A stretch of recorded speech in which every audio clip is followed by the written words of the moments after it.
Hey all, I'm John Avalon, and this is Reality Check on the extremist beat. So, the January 6th attack on our Capitol was ugly and unprecedented. It was a violent mob trying to stop the constitutional certification of a free and fair election. And in that riot, you might have noticed folks wearing fatigues and flak jackets with patches from their own self-styled militias. Their actions have resulted in the indictments of more than 20 members of the Oath Keepers and 3 Percenters paramilitary groups. Amid fever dreams of a Trump reinstatement, some of the ex-president's supporters still expect these militias to spark a second civil war if necessary. Listen to what one rally goer told CNN's Donnie O'Sullivan. Ron, you genuinely believe that he's coming back. That he could come back as soon as before the middle of August. And what if that doesn't happen? Huh? What if that doesn't happen? We're going to be in a civil war because the militia will be taken over. See, these self-styled militia groups didn't emerge out of a vacuum. They draw on a long history going back to at least the Ku Klux Klan, a white supremacist terror organization comprised of Confederate veterans dedicated to resisting the rights of freed slaves, fighting the federal government. Fast forward to the 1960s, and a new wave began to emerge, like the Minutemen, who saw themselves as a patriotic resistance against a one-world government, doing military drills in advance of what they said was a plan to confiscate all private firearms by the end of 1965. Spoiler alert, didn't happen. They ran afoul of the law, though, after a plot to blow up City Hall in Washington and half-baked plans for a cyanide attack on the United Nations building in New York. A decade or so later, so-called sovereign citizens groups gained traction, claiming that only local governments were legitimate, making sheriffs the highest law of the land, and using that logic to refuse paying federal taxes. In the 1990s, so-called patriot militia groups proliferated, motivated by deadly standoffs with federal agents in Waco, Texas, and Ruby Ridge. Many combined Christian nationalist beliefs and anti-government rhetoric that ultimately inspired Timothy McVeigh to blow up the Murrah Federal Building in Oklahoma City, killing 168 men, women, and children. So you can see these self-styled militia groups have a long history of creating real violence out of grievances and conspiracy theories that echo across the decades. Well, CNN's Sarah Seidler's been crushing it on the extremist beat. She joins me now for an in-depth talk about America's militia problem, past, present, and future. Your reporting on the extremist beat has gone deep in a lot of different areas, including these self-styled militias. You went to Ohio and you interviewed some of the folks in the hometown of one of the arrested Oath Keepers. What did you learn on the ground there? It was really interesting. You know, this is a small town, Woodstock, Ohio. One of the Oath Keepers who is currently accused in the insurrection as being one of the leaders was both an Oath Keeper and also had her own small self-styled militia. Her name is Jessica Watkins, and she's currently in jail awaiting trial in the January 6th insurrection and her role in that. And we ended up just finding her boyfriend, Jessica Watkins' boyfriend. And we asked him what was going on. You know, how did this all come to fruition? And he says, oh, well, she was just there to be, and we hear this over and over again, to be security for VIPs. You will hear that with a lot of different of these militia groups, Oath Keepers included. But it's fascinating to learn that when you hear about these groups, it really is, in some instances, a place of belonging for people. Mm-hmm.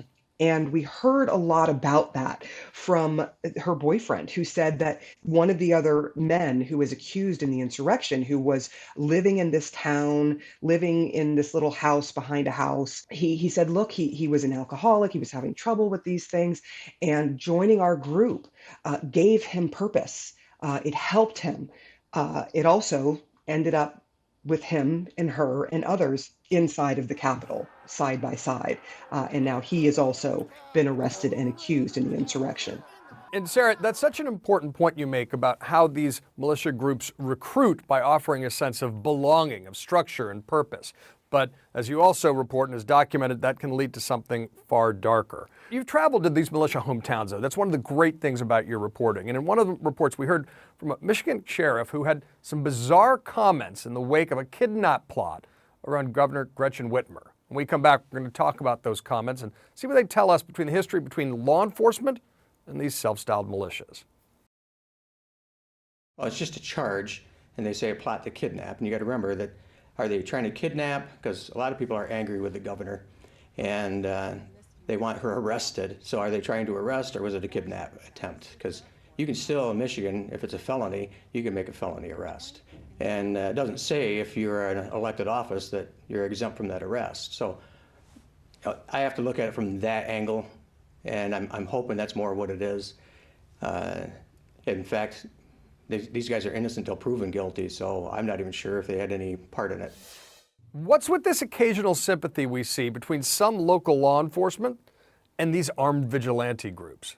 It's one thing, to say it in the privacy of where there's not a lot of people around, and a lot of people suspect that happens, but to see it in person, almost defending those who were accused, who of course are innocent until proven guilty, although one of the defendants has pled guilty in this plot against Governor Whitmer.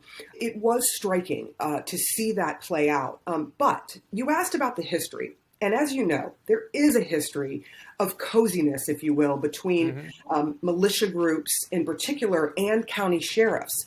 I spoke with a former FBI agent in the area there in Michigan who said that he is well aware that there has been this relationship, one which this agent said he wasn't too troubled by, which I also thought was interesting, because he said oftentimes the sheriffs and these militias are working together with things like, trying to find missing persons or, trying to help out with some of the law enforcement work that maybe the sheriff doesn't have enough staff for, which can be concerning in some of these areas. But trying to find someone who's missing is something that I think everybody's sort of altruistic about and say, okay, well, if these guys can help because they have some skills in this area, why not?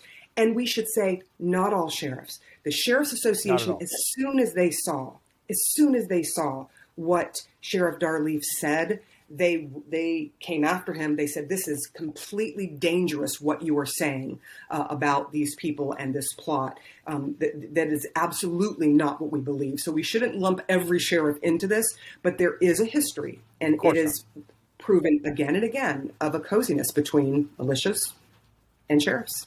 But you also have the other side to this, which is one of the biggest concerns of these militia groups is that the government is coming for their guns. That's what's in their head. Conspiracy theories loom large. This idea, particularly that the federal government is out to get them. There is a long history of that being part of this group of people who believe that there's preparing for something, potentially preparing usually for the federal government to swoop in and take away all of their rights. So that's kind of in the back of the minds of these paramilitary organizations. And we should be clear that while the Second Amendment does talk of a well-regulated militia, which is always what you hear from these groups, that they can exist because the Second Amendment allows for these well-regulated militias. If you look at the case history, the Supreme Court ruled twice, back in 1886 and in 2008, so recently, that doesn't prevent bans on these private paramilitary organizations. There really are no legal militias in this country. The thing that would be considered a militia are basically sort of the state organizations that are there that are sanctioned by the state, which there are no private militias that are sanctioned by the state. That's exactly right. The equivalent of what is now the National Guard was what a state militia once was. And I always appreciate one aspect of your reporting, which is an attempt to empathize with the people you're covering. And I think it's reflected there in just understanding what motivates these people and how old the echoes are. Whether it's fear of the federal government coming to take your rights, a game that's been played forever, or this elevation of the sheriff as the only legitimate local law enforcement. But here's the real deal, right? We know that these self-styled militia movements can erupt into violence. We see it over and over and over again. So when you hear this talk about a second civil war, how concerned are you? Not that it will actually happen, but that some folks seem to be increasingly encouraging it. Very concerned. And maybe, to be fair, maybe I'm a bit skewed because I delve into these things. I go down the rabbit hole, if you will. And, yes, as you well know. But We've heard this over and over again, this preparing for civil war, and we were hearing it more and more and more. There are some people, and not a huge number of people, but enough, who believe that if they can just spark the right moment, if they can just get the right edge, if they can just find the right issue, that they will spark this civil war. And the Civil War, interestingly, when you think about it, yes, race is part of it, but it's also about the left. It is also about left versus right, conservative versus liberal. There's also a lot of politics injected into that. We do not want a civil war or anything. We want to exercise every possible way before that comes an option.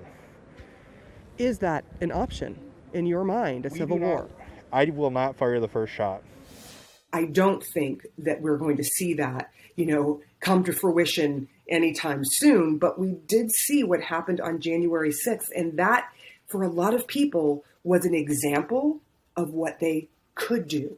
Now my fear is you have to worry about state capitals. What we know is that accountability matters, that every time these groups have been beaten back, sometimes it's after a horrific event like the Murrah Federal Building.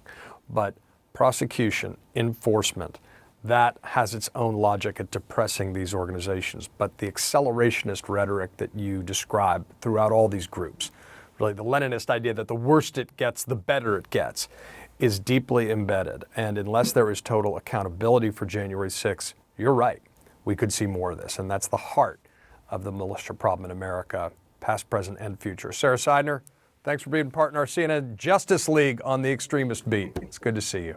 Thank you, John.